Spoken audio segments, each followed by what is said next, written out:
Are you tired of always fighting, misunderstanding each other, feeling like you're just passing like ships in the night and never getting any closer? Maybe you're disappointed, you're discouraged where your relationship's going.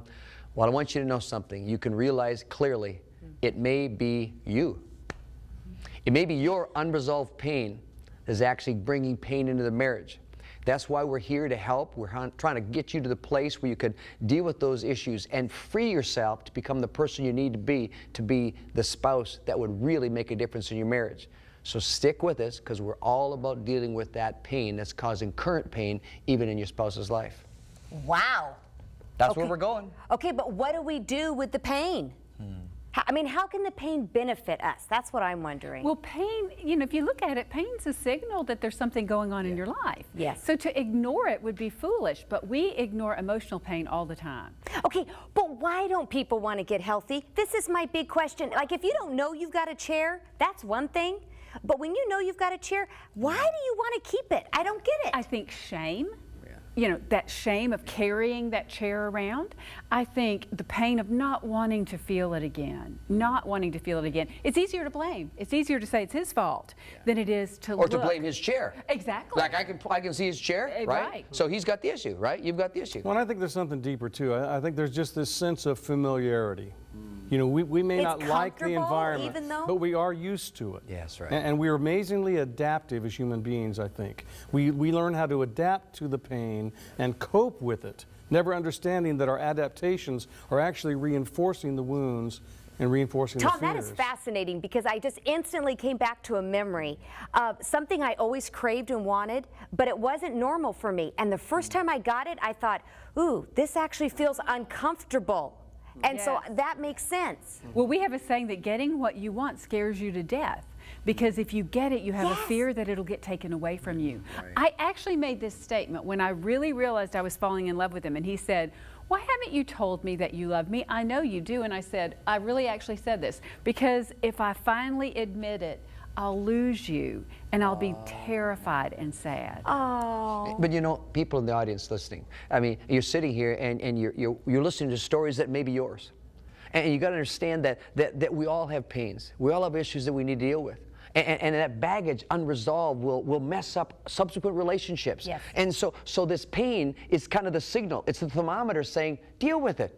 You know, for God's sake, deal with it, because it's going to free you. It's going to free your relationships, even you as a dad with your kids, because it affects subsequent relationships over and over again. And it's going to be so much more satisfying, like the hug with no chairs. I mean, that's fulfilling. That's what we really deep down I mean, could you imagine going to bed with chairs?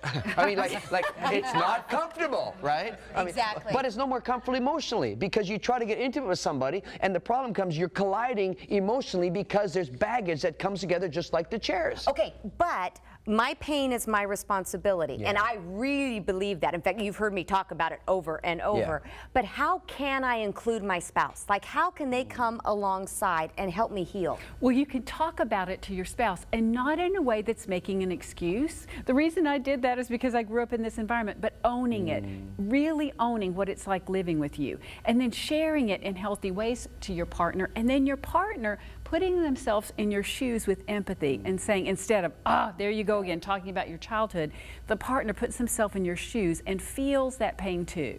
Tom and I say, if I get cut, he bleeds. If he's hurting, I'm hurting too. Okay, but I'm instantly going to the hearts out there going, okay, nice for you, Bev, but if I get cut, I bleed. Yeah, but understand too that this is where the play in a marriage comes. You see, when Tom loved you enough to listen to your hurt, to try to understand it, but he heard it, first of all, easiest when you weren't using it as an excuse. Exactly. When you owned it and said, look, I got a problem here. I'm not trying to blame the situation, but understand why I kind of react this way. And you give him a glimpse, then all of a sudden he becomes a hero to you. He wants to help you through this journey. I mean, that's how it goes, isn't it, right?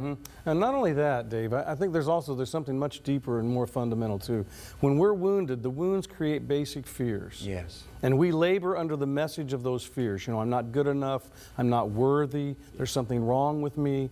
So one aspect of that is certainly listening with empathy and understanding to Bev's pain as she shares that with me. But there's something deeper and more fundamental that if I am willing to deal with my own woundedness, right. if I'm willing to understand how that chair impacts me, what it tells me about myself, yes. and distill it into a message that I can begin to challenge against truth, Yes. I'll find out that it never was really true at all. Beautiful. Wow. Beautiful. Tom, Bev, it's gone so quick. But thank you so much for offering your insight and just offering your own wounds. Well, it was and great to souls be with you guys. to share with us. We really appreciate it. I know there are people out there with wounds and are hurting. And the whole reason we're talking about this is because we're begging you, care enough about yourself to deal with those wounds.